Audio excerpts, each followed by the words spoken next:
Bonsoir, bienvenue à Mediapart, notre grand débat de ce soir du 21 décembre 2016. Quelle histoire de France, avec des S partout, parce qu'on verra qu'il y a aussi peut-être, sans doute, plusieurs France. Pour nous accompagner avec des historiennes et des historiens que je vais vous présenter, deux petites réminiscences d'une figure de l'histoire républicaine, Jules Michelet. Dans son Histoire de France, l'histoire, qui est le juge du monde, a pour premier devoir de perdre le respect. Nous sommes bien là, loin des romans nationaux, édifiants, sages, consensuels. Perdre le respect, dit Michelet. Et puis l'autre citation, car nous allons rencontrer des pédagogues, ceux qui s'occupent de transmettre cette histoire, de la faire en tant que chercheur, de la faire en tant que citoyen, car on va voir comment l'histoire elle est faite d'abord en bas, par les peuples, par n'importe qui fait l'histoire, et pas par que des grands hommes avec des grandes dates qui seraient au-dessus de nous. Eh bien, cette autre citation du même Michelet, c'est dans le peuple, justement. Quelle est la première partie de la politique? L'éducation. La seconde, l'éducation. Et la troisième, l'éducation. Voilà, nous y sommes. Alors, notre premier plateau, nous allons débattre de ce qu'il faut déconstruire, détricoter, comme l'expliquent justement celles qui ont préparé cette soirée avec nous, les détricoteuses, tous ceux qui nous racontent ces fadaises de roman national. Vous êtes deux. On vous connaît pas seulement à Mediapart, on vous connaît sur les réseaux sociaux. Vous êtes au cœur non seulement de votre travail d'enseignant ou de chercheur, mais en plus dans cette université populaire numérique. Alors, Laurence Decoq, d'abord, vous êtes professeure en lycée, chercheuse en sciences de l'éducation. D'ailleurs, votre nom sur Twitter, c'est Débat École, donc vous êtes au cœur de ces débats sur l'école, et vous avez présidé un temps le CVUH, Comité de vigilance face aux usages publics de l'histoire, et vous avez co-dirigé, hélas, je n'ai pas pu l'apporter, donc j'en ai beaucoup là, mais celui-là, je ne l'ai pas. Je vous prie de m'en excuser. La fabrique scolaire de l'histoire, le tome 2 est en préparation. Et puis en face de vous, votre complice, vous êtes très blagueuse aussi, et c'est pas plus mal de transmettre avec de la joie, Mathilde Larère, historienne de la citoyenneté en armes et des révolutions, c'est pour ça, les révolutions, et c'est vous qui avez coordonné ce livre chez Belin, les révolutions justement, et notamment donc les révolutions au début du 19e siècle, et vous êtes au fond militante d'une histoire populaire, que même, monsieur Renseigné, vous essayez de faire au présent dans une association qui s'appelle Lila. Lila, ça veut dire quoi? Au dehors de la fleur? Libre d'inventer d'autres solutions. Bon, voilà, donc libre d'inventer. Alors c'est quoi le deuxième L? Libre d'inventer les autres solutions. Ah, les autres solutions. Voilà. Alors, en face de vous, Myriam Cothias. Oui. Myriam Cothias, vous êtes historienne des traites, de l'esclavage colonial, et vous avez été jusqu'à récemment présidente du comité pour l'histoire et la mémoire de l'esclavage. Nous allons revenir, y compris sur ces débats mémoriels où l'histoire et les mémoires sont déchirées. Et en face de vous, Jean-Paul Demoule, archéologue. Moi, je suis ravi de vous trouver là parce que j'ai lu votre livre sans vous connaître. On a retrouvé l'histoire de France, comment l'archéologie raconte notre passé. Et c'est un livre où l'archéologue, celui qui va au plus loin, déstabilise alors là toutes les légendes, toutes les idéologies que nous pouvons construire pour accompagner l'identité ou la construction d'une identité française. Alors, première question à vous, Laurence et Mathilde, puisque c'est vous qui avez conçu ça, moi je ne suis que le passeur. Quelle était l'intention de cette soirée ? D'abord, on va commencer par vous remercier d'avoir accueilli cette soirée parce que c'est tout de même assez rare d'avoir autant d'historiennes et d'historiens réunis sur un même plateau et vous nous avez fait toute confiance et vous n'avez absolument exercé aucun droit de regard, ce qui est aussi très rare sur le plan médiatique, donc je voulais le souligner. D'où ça nous vient? Alors, ça nous vient du constat qui est déjà maintenant assez ancien, hein, de manipulation multiple de l'histoire et de son enseignement dans l'espace public, avec des moments un peu saillants. Alors, en ce qui concerne les enseignants, il y en a eu un il y a un an, hein, au moment des programmes d'histoire de collège. Et puis beaucoup plus récemment, et c'est là qu'on s'est tous retrouvés sur ce dossier-là, sur ce combat-là, beaucoup plus récemment, évidemment, campagne présidentielle oblige, des manipulations avec des excès absolument hallucinants de la part de la plupart des candidats. Exemple. Exemple, l'histoire est enseignée par des idéologues, les professeurs... Ça, c'est Monsieur Fillon. Ça, c'est Monsieur Fillon. Les professeurs d'histoire sont des pédagogues prétentieux. Cette espèce de revival du roman national que d'aucuns veulent réécrire à la Lavis et d'autres prétendent moderniser. Nos ancêtres les Gaulois, on va y revenir tout à l'heure avec notre ami archéologue. Bien sûr, voilà. Donc on a tout un tas d'exemples qu'on travaille d'ailleurs effectivement toutes les deux dans les détricoteuses, et il nous a semblé que c'était le moment de rappeler un petit peu que l'histoire c'est autre chose.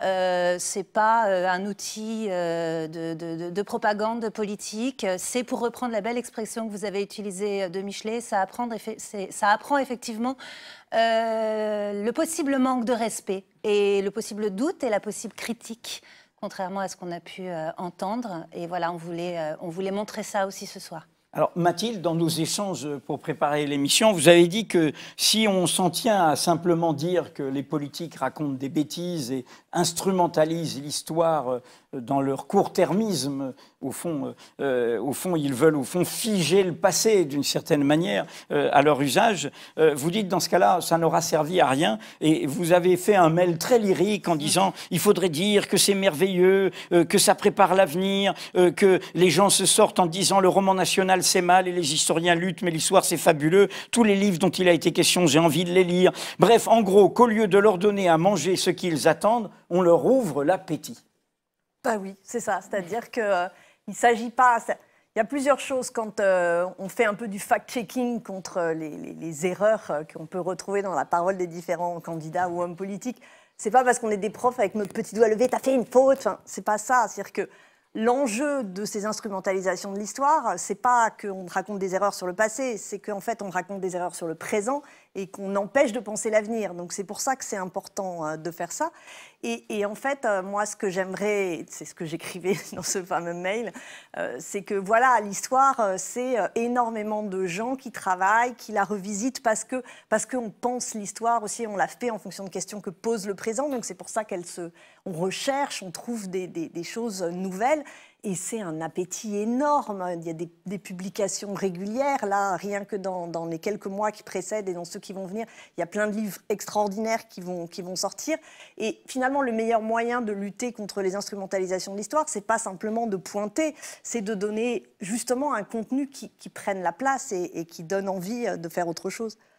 Mais alors, juste, pourquoi y a-t-il actuellement, selon vous, cette régression? Parce que j'ai retrouvé, et nous lui faisons un signe, parce que c'est probablement une des plus fidèles, plus jeune et peut-être parmi les plus âgées. Elle a 94 ans, bon pied, bon oeil, abonnée de Mediapart. C'est une historienne que tous ceux qui sont invités ici connaissent. C'est Suzanne Citron.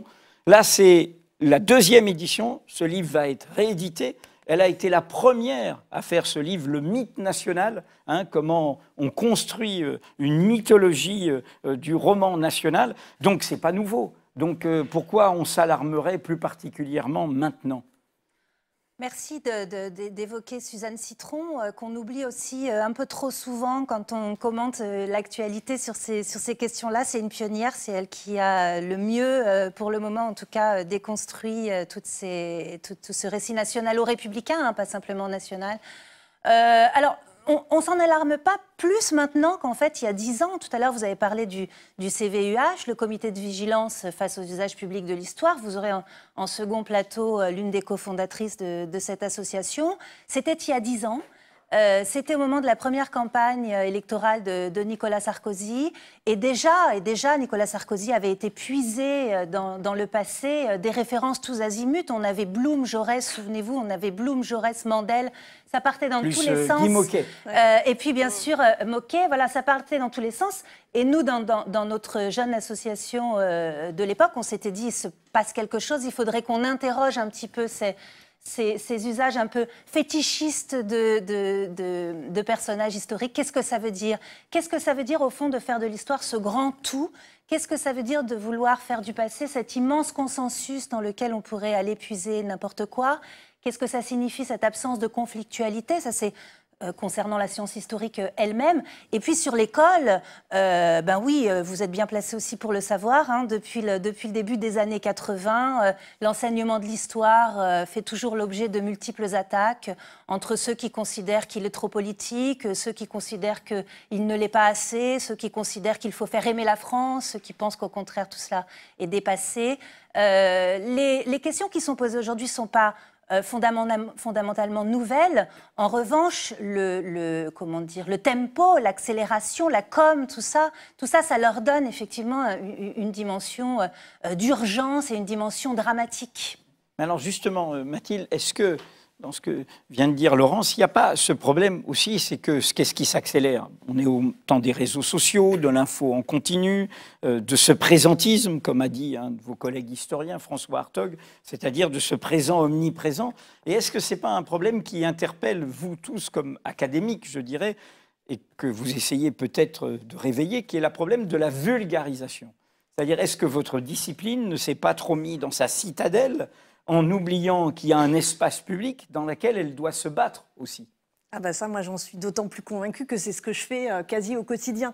Donc, effectivement, il faut investir ces réseaux sociaux. Et je pense que si on en a parlé, c'est parce qu'il y a eu des affaires sur les réseaux sociaux, que ce soit après les propos de Valls sur Marianne, enfin l'utilisation de Marianne. C'est vous qui l'avez mis au piquet. Parce qu'il avait dit qu'elle a le sein nu et vous lui avez dit zéro pointé, crétin même, vous avez dit. Oui, parce qu'en fait, c'est une allégorie. Hein, c'est pas celle de Delacroix. Et... Oui, il y avait plein d'erreurs historiques. Mais en fait, c'est parce qu'il utilisait Marianne pour justifier les arrêtés anti-Burkini. C'est-à-dire que c'est toujours pareil. C'est vraiment pas histoire de donner des mauvaises notes. C'est que quand on instrumentalise l'histoire au service d'un discours sur le présent et d'un discours qui, dans ce cas-là, moi, me scandalisait, là, c'est pas possible. Ça passe pas. Et effectivement, que ce soit Twitter, chaîne YouTube, enfin, il y a tout un tas de moyens d'intervenir. Et il faut intervenir parce qu'en fait, ça circule terriblement. Et c'est un moyen de contrer les articles, les associations. C'est bien, mais on reste un peu dans l'entre-soi d'une certaine façon. On n'arrive pas à divulguer. Et comme moi, je reste persuadée que le seul moyen, c'est effectivement de donner autre chose. Mais pas seulement, je vous dis que c'est pas seulement remettre... La question n'était pas de dire, Manuel Valls a dit ça, il fallait à la place faire une véritable histoire de Marianne. C'est le contenu, c'est l'histoire populaire qu'il faut réussir à mettre à la place. Alors, une dernière question, puis après, je vais donner la parole aussi aux autres présents. Laurence, parce qu'il y a aussi quand même derrière une question, vous-même, vous êtes à la fois des pédagogues et des citoyennes engagées.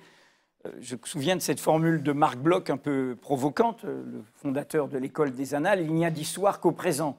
L'histoire est toujours au piège, même ceux qui travaillent l'histoire, au piège de ces contextes contemporains. Donc, du coup, de la politique, des idées du moment, des idéologies dominantes, du pouvoir du moment. C'est-à-dire, est-ce qu'on peut faire une histoire dépolitisée? Je pense à ça parce qu'un des autres historiens qui blogue sur Mediapart, Claude Lelièvre, nous a fait signe en mettant des citations de Jules Ferry et du nouveau dictionnaire pédagogique, mais notamment une pas de Ferdinand Buisson, de Jean Jaurès, justement, que je cite, et vous allez réagir.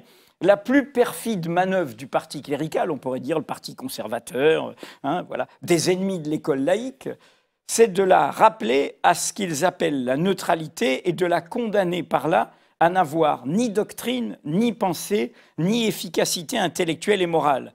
En fait, ajoute Jaurès, il n'y a que le néant qui soit neutre. Alors, il faut faire une histoire politique, mais est-ce que ce n'est pas au risque du préjugé idéologique? D'abord, il y a deux choses. Je vais distinguer rapidement l'histoire académique et l'histoire scolaire parce que ce n'est pas tout à fait la même chose.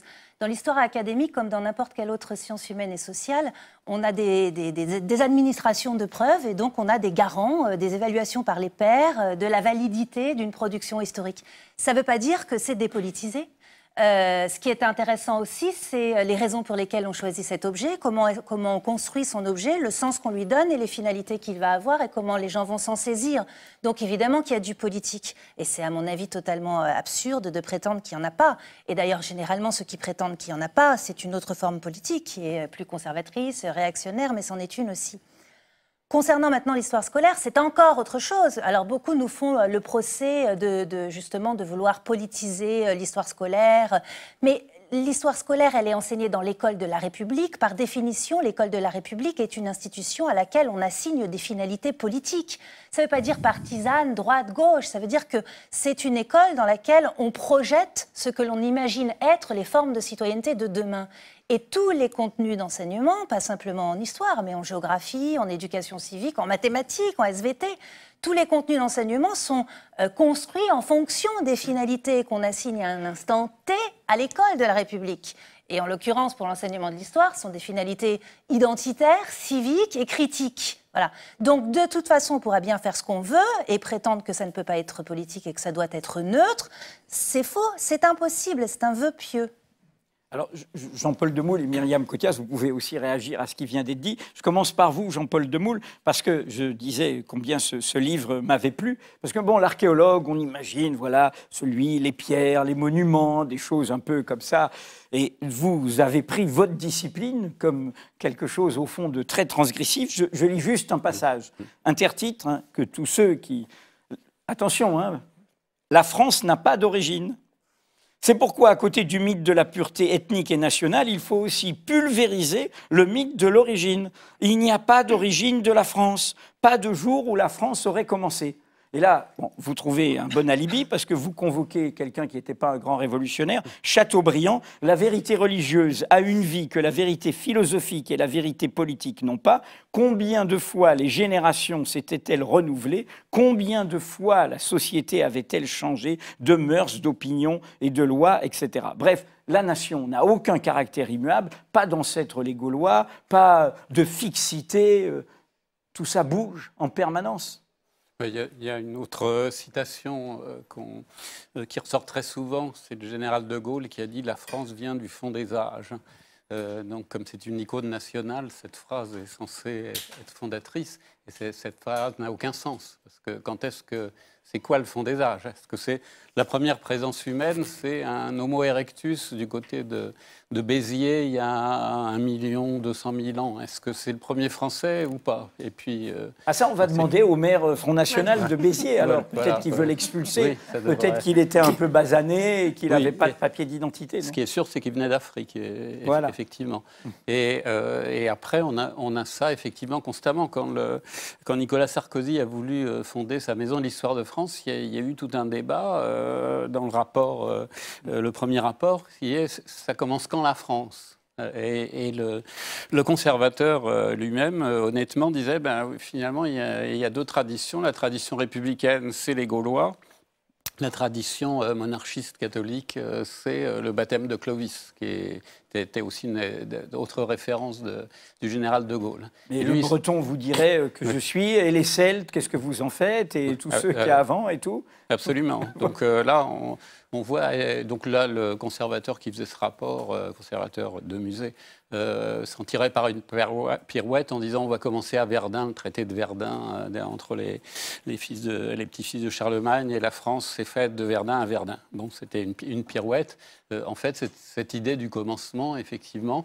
Alors, c'est François Fillon qui a inauguré le musée d'Alésia en mars 2012, hein, donc à la fin de son mandat. Il a parlé d'une défaite. Premier ministre, oui. Comme Premier ministre, il a parlé d'une défaite fondatrice.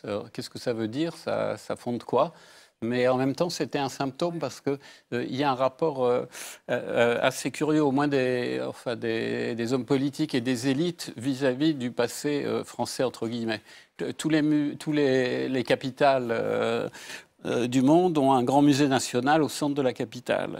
Nous, on en a un, c'est le Louvre, dans lequel il n'y a pas un objet qui vient du territoire national, justement. Tout est à Saint-Germain. À Saint-Germain, là où il n'y a pas de public, il n'y a pas d'argent, ça n'a jamais été un projet de grands projets présidentiels. C'est-à-dire qu'au Louvre, on montre ce qu'on a pillé ailleurs. Oui, et qui est le passé que voulaient se donner les élites françaises, c'est-à-dire l'Orient, la Grèce et Rome.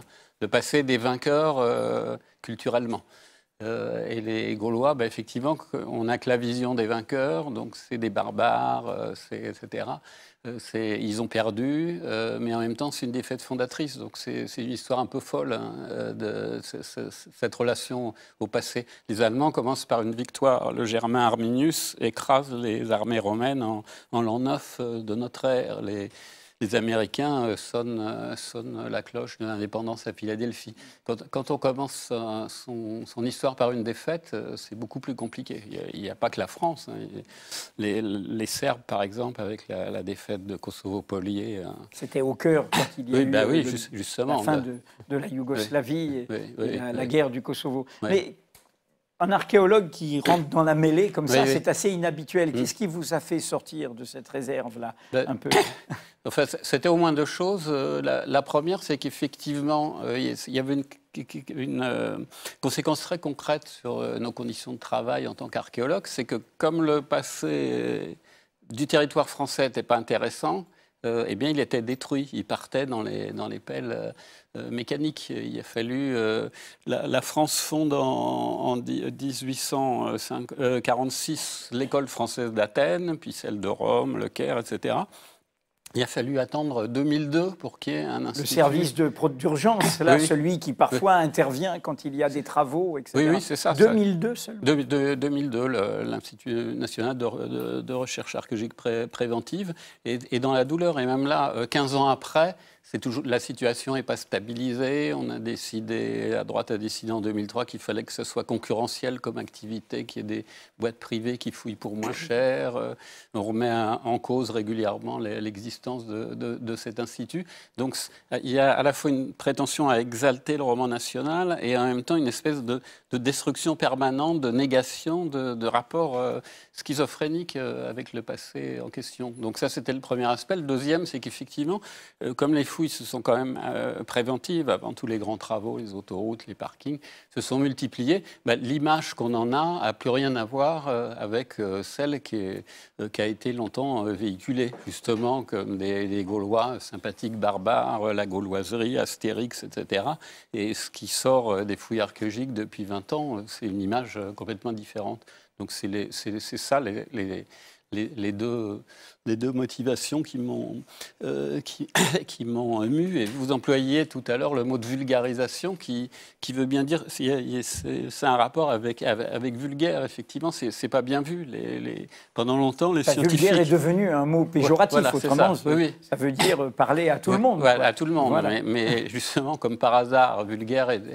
Et on employait le mot de vulgarisation avec un certain mépris. Pendant longtemps, les chercheurs qui faisaient de la vulgarisation n'étaient pas très bien vus. Il fallait écrire pour ses 10 collègues, dont 5 ne sont pas d'accord d'ailleurs en général. Alors qu'il y a une vraie demande d'histoire, d'archéologie quand on fait toutes les expositions qui ont été faites justement par cet institut. On a une sur le Moyen-Âge actuellement à la Cité des Sciences de la Villette. Il y en a une sur les Gaulois précisément en 2012. Ou quand on fait des journées portes ouvertes sur les chantiers, il y a vraiment une masse de gens qui veulent. La ville de Saint-Denis a fait une expérience très intéressante. Ils font des portes ouvertes pour toute la population. Et les gens qui viennent, les 3/4, leurs ancêtres n'étaient pas des Gaulois. Ils étaient génétiquement de continents éloignés. Mais pourtant, ils viennent parce que c'est une manière pour eux de s'approprier aussi l'endroit où ils sont, où ils vont définitivement vivre et où leurs enfants vont vivre. Donc il y a un vrai rôle citoyen de ça, mais il y a effectivement ce rapport, c'est à la fois d'évitement, de refoulement national, on pourrait dire, de l'archéologie du territoire national, en même temps qu'il y a cette espèce de volonté permanente.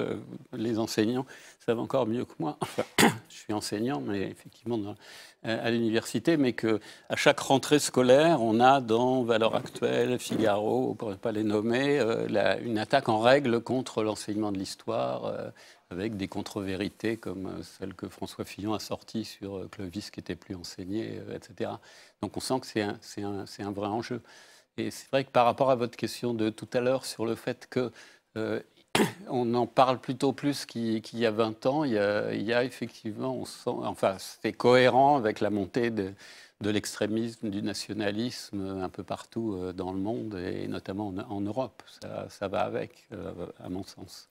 Alors, votre exemple de Saint-Denis fait une transition vraiment avec Myriam Cothias. Votre travail, c'est au fond de rappeler que derrière la France, il y a toutes sortes d'histoires, toutes sortes de peuples, toutes sortes de populations, puisque votre travail était comment la France s'est enrichie, on le sait tous, mais pas assez, par la traite négrière, l'accumulation primitive du commerce triangulaire et le poids, y compris donc dans le territoire encore français, puisque la France est encore une puissance coloniale avec des territoires coloniaux, départements, territoires d'outre-mer, de cette question.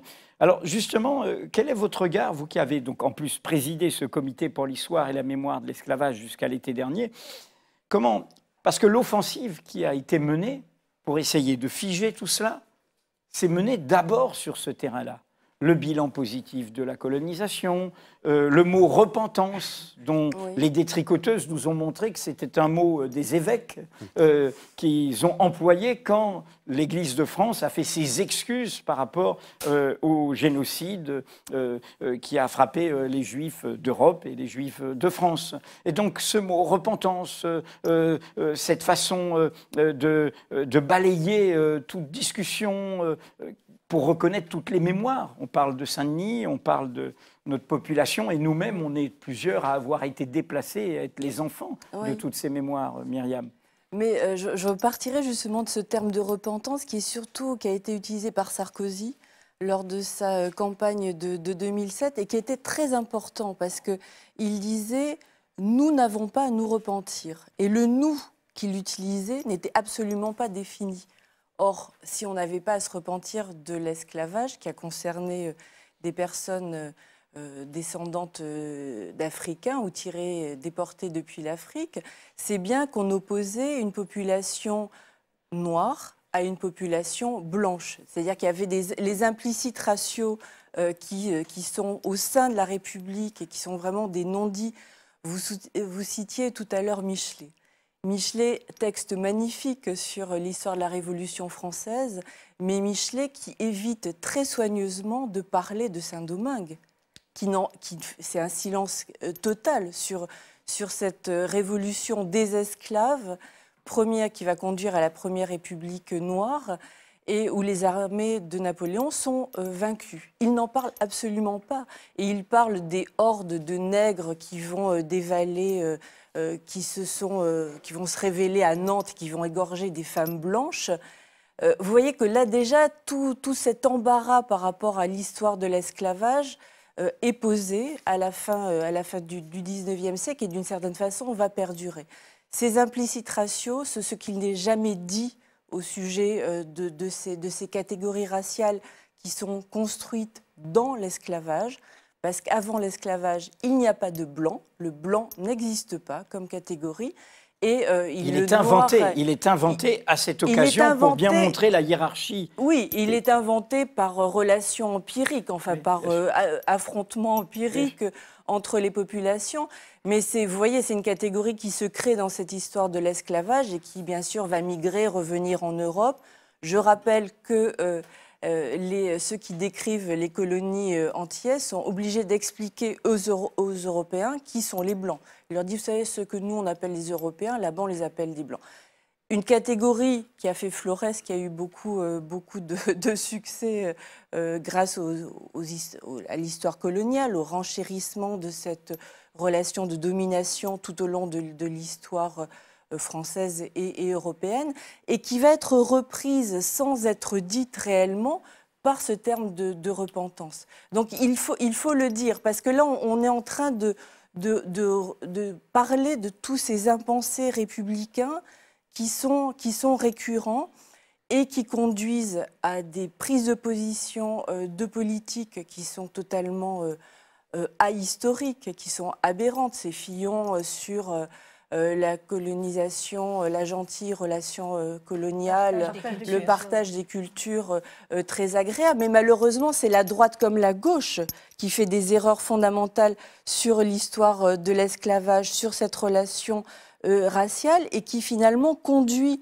à une instrumentalisation en permanence Puisque de vous la dites la mémoire. gauche, je pourrais citer un exemple, puisqu'on a parlé de Fillon, soyons équitables. La ministre des Droits des Femmes, Madame Rossignol, qui pour dire que les femmes qui ont un foulard sont en servitude, sont des esclaves privés, dit qu'au fond, c'est comme les nègres, ils sont forcément africains ou américains, on ne pense pas les esclaves chez nous, et le Code noir, mais du coup, qui acceptaient l'esclavage, comme s'ils avaient le choix, comme s'ils acceptaient. Non, mais même qu'ils pouvaient y trouver une certaine sérénité, puisqu'on pouvait trouver une sorte de bonheur dans l'esclavage. Ce qu'on a d'ailleurs retrouvé dans un fascicule au Quai Branly, dans Colorline, un fascicule qui est à destination des élèves, où on parlait précisément des esclaves qui étaient heureux dans leur relation. Donc, exposition formidable par ailleurs. Colorline, exposition, il faut aller la voir. Bien évidemment, mais sur justement la ségrégation aux États-Unis. Justement, la qualité peut côtoyer également le préjugé.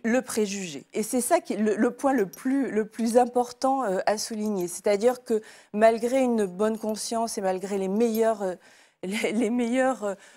sentiments du monde, le préjugé est tellement ancré et tellement peu déconstruit que finalement il aboutit à un discours qui est que l'on peut condamner, on va dire. Mais pour être factuel, actuellement, tout ce que vous dites là, l'esclavage, tout ça, etc., c'est enseigné.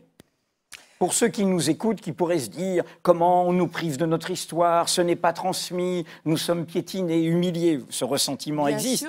Aujourd'hui, ça, c'est dans les programmes, c'est enseigné. Alors, ou vous trouvez que c'est insuffisamment enseigné? C'est enseigné, si ce n'est que, en tant que présidente du CNMHE, j'ai dû avertir le Conseil supérieur des programmes il y a maintenant quasiment un an. Puisque nous allons discuter avec un inspecteur général tout à l'heure, donc on va voir ça. La question avait été mise sous le boisseau. Et malheureusement, quand on lit maintenant la circulaire d'application des programmes, c'est assez consternant, parce que l'esclavage est réduit à un simple rapport de domination économique. C'est-à-dire que toute la dimension raciale, précisément, tout ce que l'on retrouve dans le contemporain, en termes de discrimination, en termes de préjugés, en termes de racisme, est d'une certaine façon gommé. C'est-à-dire que l'histoire de l'esclavage, c'est de la déportation, et on dit de la transplantation de populations vers les Amériques, qui est mise au travail dans les Amériques, et qui construit la richesse de la France. C'est-à-dire que le positionnement de ce nouvel enseignement sur l'esclavage et la traite, c'est de montrer que tout cela a concouru à construire une idée de la France qui soit forte, qui rayonne dans le monde, qui soit riche.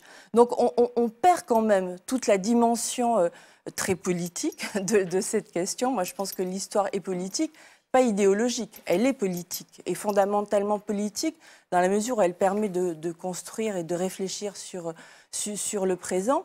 Donc on est dans cette possibilité d'instrumentalisation dans un sens ou dans un autre, parce que les questions ne sont pas posées et elles ne sont pas énoncées réellement.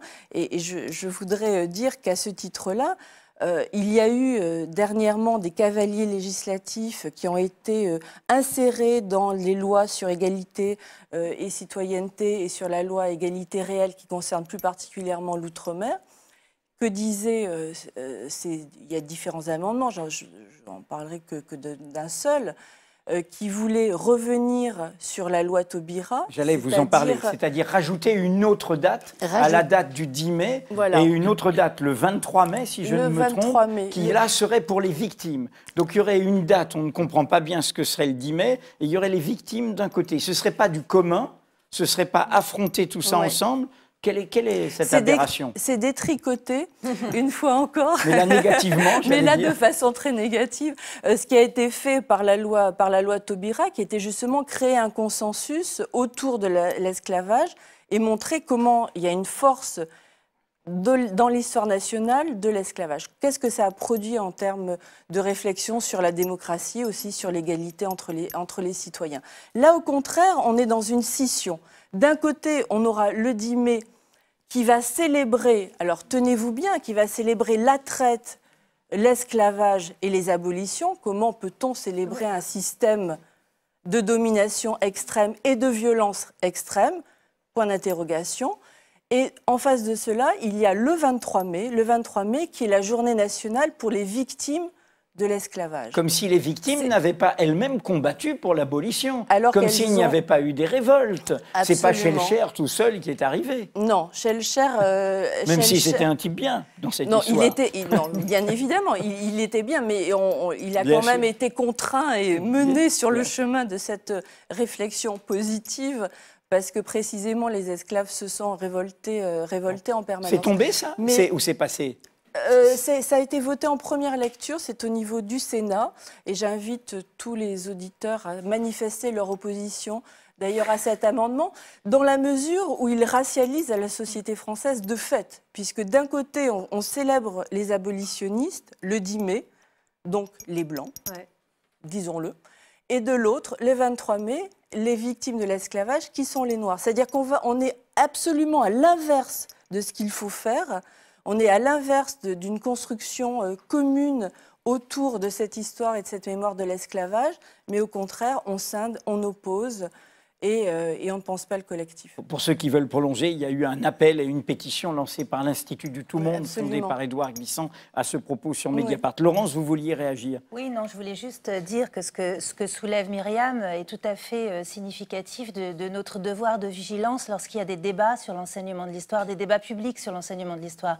Parce que si on se souvient bien, au printemps dernier, l'une des deux questions qui a créé le plus de polémiques, c'est celle des traites et de l'esclavage. Et de façon tout à fait malhonnête, des politiques, là encore, ont prétendu que le Conseil supérieur des programmes avait privilégié les traites et l'esclavage sur l'enseignement des Lumières. Et donc, on n'allait plus enseigner les Lumières, on allait enseigner les traites et l'esclavage, ce qui était bien le symptôme d'une société repentante. Et en fait, il y a eu du coup une réécriture des programmes à la suite de toute cette polémique. Et pour éviter les vagues, parce que l'administration n'aime pas les vagues, pour éviter les vagues, la réécriture a complètement aseptisé. D'abord, elle l'a fait disparaître, la question de la traite et de l'esclavage. C'est-à-dire qu'on était passé d'un débat où, soi-disant, elle allait monopoliser tout l'enseignement de l'histoire à une réécriture où il n'y en a plus. Et heureusement, donc, le comité est intervenu et ça a été réécrit de façon à ce que ça ne soulève pas trop de vagues et qu'on ne puisse surtout pas qualifier ces programmes de repentants. Donc on voit bien que là, les débats, que l'on pourrait dire, bon, après tout, ils racontent n'importe quoi sur l'enseignement de l'histoire, Clovis et puis enseigné, etc. On s'en contrefiche, c'est notre profession, c'est pas la leur. Mais on voit bien que ça a des effets concrets aussi sur les écritures de programmes officiels pour des années. Alors, une question, Mathilde, mais peut-être que tout le monde peut réagir. Je me demandais, en vous écoutant tous, pour ces politiques qui disent ces bêtises, qui bricolent comme ça, est-ce qu'au fond, leur relation à l'histoire, au passé, ne dit pas le fait qu'ils n'ont plus d'imaginaire, qu'ils n'ont plus de projet qui fassent rêver, qui enthousiasment, donc ils ont besoin d'instrumentaliser une sorte de passé antiquaire, de passé figé, d'une sorte de petite vitrine qu'ils nous sortent comme ça, à mesure que leurs mots sont faibles, qu'ils ne proposent pas d'alternative, qu'ils ne proposent que simplement de continuer comme avant. Donc l'histoire est un peu leur alibi. Alors déjà, je pense qu'ils ne racontent pas des bêtises, ils savent très bien ce qu'ils racontent. D'ailleurs, parfois, quand on remonte dans le temps, on se rend compte qu'avant, ils ont tenu un discours différent. L'histoire des Gaulois, peu de temps avant, Sarkozy avait reconnu que nos ancêtres des Gaulois, ça ne veut rien dire. S'ils récupèrent ce thème qui vient des identitaires, par ailleurs, c'est dans un objectif très particulier. Est-ce qu'ils n'ont pas d'imaginaire? Ils n'ont pas, c'est sûr qu'ils n'ont pas. Ils le font parce qu'ils ont, eux, un projet, justement, un projet d'une certaine société, d'une certaine politique, effectivement, qui n'est pas dans le changement, puisque d'une certaine façon, sur certains éléments, elle est déjà en place. Quoique, hein, la remise en cause, dire que 45, la sécurité sociale, ce serait caduque, etc. Là aussi, il y a des choses inquiétantes qui se passent en termes d'utilisation de l'histoire et de discours sur le passé. Mais c'est évident que, de toute façon, en figeant... le roman national, ça correspond à ça aussi, c'est-à-dire que ceux que l'on fait taire dans le roman national, les grands hommes, etc., c'est les esclaves, c'est les dominés, c'est les opprimés, c'est les femmes, c'est les petits, c'est les sans grade, c'est tous ceux à qui on arrête de donner la parole, dont on ne rend pas compte des expériences, des luttes, des combats, les luttes et les rêves, comme le titre du bouquin de Michel, voilà. Montré tout à l'heure, voilà. Et, les luttes et les rêves. Une histoire populaire de la France qui est sortie. Michel. Oui, dénoncé par Fillon, parce que Fillon, lors du dernier débat sur la primaire, dit « Et en plus, il y a même une enseignante qui fait démarrer l'histoire de France à 1685, le Code noir. » Mais ce qui est le parti de Michel Zancarini, ça a été de prendre justement les marges, en nous rappelant que les marges font tenir la page. Parce que l'enjeu, c'est ça. Si on arrête de raconter les luttes, si on arrête de raconter les victoires, fussent-elles temporaires, mais au moins, il y a des moments et des victoires. Ça montre la vulnérabilité des puissants, hein, de raconter les luttes, de raconter les victoires. Quand on les fait disparaître, voilà, effectivement, c'est le TINA. Hein, on continue, de toute façon. There is no alternative. Voilà. Figer l'histoire pour immobiliser le présent. Voilà. Et le alors futur. que, justement, raconter les possibles passés, ça permet de penser un possible avenir. Ouais. Myriam Cothias. Moi, il me semble aussi que ça montre leurs limites et leur rapport au réel et à la société réelle. Parce que continuer à dire, à avoir ce discours sur une histoire mythique, c'est ne pas se rendre compte que la France a changé et qu'elle est faite de métissage, d'apport de culture, de partage de culture, et que eux continuent à ronronner sur un discours qui, d'une certaine façon, ne sert plus à rien, et qui explique peut-être le désengagement aussi par rapport aux politiques. Alors justement, dernière question, je pense, en disant, Myriam Cothias dit, ils sont dans leur bulle, hein, ils ne voient pas la société telle qu'elle vit, etc., telle qu'elle est, en témoignant comme carrefour, je dirais, de cette société à Mediapart. Vous, Laurence Decoq, vous avez participé à une enquête européenne auprès de 7000 élèves de 11 ans à, si je ne me trompe, 19 ans, c'est ça ? Et qui montre que justement, à l'inverse de ce discours idéologique qui est fait, vous l'avez dit Mathilde, pour diviser, pour ramener à l'identité, les uns contre les autres, mon origine contre la tienne, et qui est une identité qui domine les autres, eh bien vous montrez que dans cette étude, qui s'appelait le récit en commun, du commun, que spontanément ces jeunes, ils racontent du commun. Ils racontent des histoires communes et pas des histoires qui s'affrontent, pas des rivalités de mémoire, pas des compétitions de mémoire, mais du commun. Oui, je vous invite à mettre le nez dans ce livre. C'est une enquête qui a été dirigée par Françoise Lantôme, l'Université de Lyon 2. Donc c'est vraiment une enquête collective, j'insiste là-dessus, parce qu'il faut être très nombreux pour faire ces enquêtes. L'histoire nationale racontée par les élèves. Voilà, imaginez 7000 récits à recueillir, à retranscrire, à analyser, etc.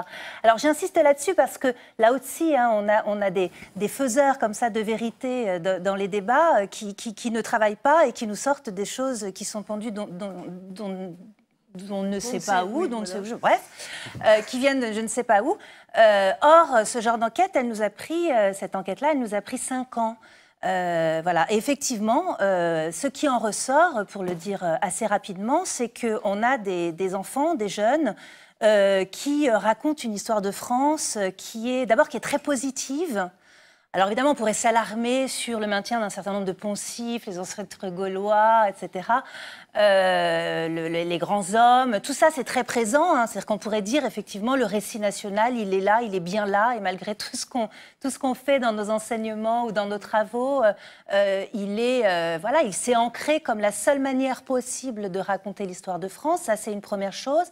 Mais quand on regarde de façon un petit peu plus fine, on s'aperçoit qu'on a des jeunes qui ont une vue très positive, qui ont un rapport très politique à l'histoire aussi, parce que c'est la victoire de la démocratie, c'est assez rudimentaire évidemment, mais quand même, ils ont un rapport assez enchanté à l'histoire. Et ça, c'est plutôt bien, c'est plutôt positif, c'est plutôt une réussite.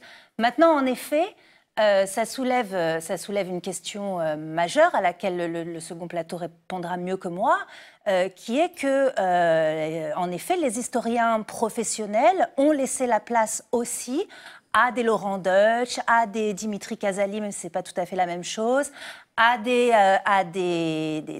faiseurs de comptines nationales qui perpétuent ce roman national comme s'il n'avait jamais été travaillé par les historiens. Et je crois que une fois qu'on s'est un petit peu apitoyé là-dessus, il faut en effet se regarder et se demander comment nous, historiens professionnels, on peut essayer d'inventer des récits alternatifs, des récits alternatifs qui permettent de rompre un petit peu avec tous ces poncifs, en effet bien chevillés au corps des futures générations. Il veut dire qu'il faut aussi réenchanter l'histoire comme discipline telle qu'on la transmet, etc. Bien sûr, voilà. Oui. La réenchanter, lui redonner sa dimension critique, ne pas passer sous silence des choses qui doivent être dites et redonner en effet aux anonymes de l'histoire, aux vous et moi du passé, la voix. Une histoire des possibles. D'autres derniers mots des uns des autres ?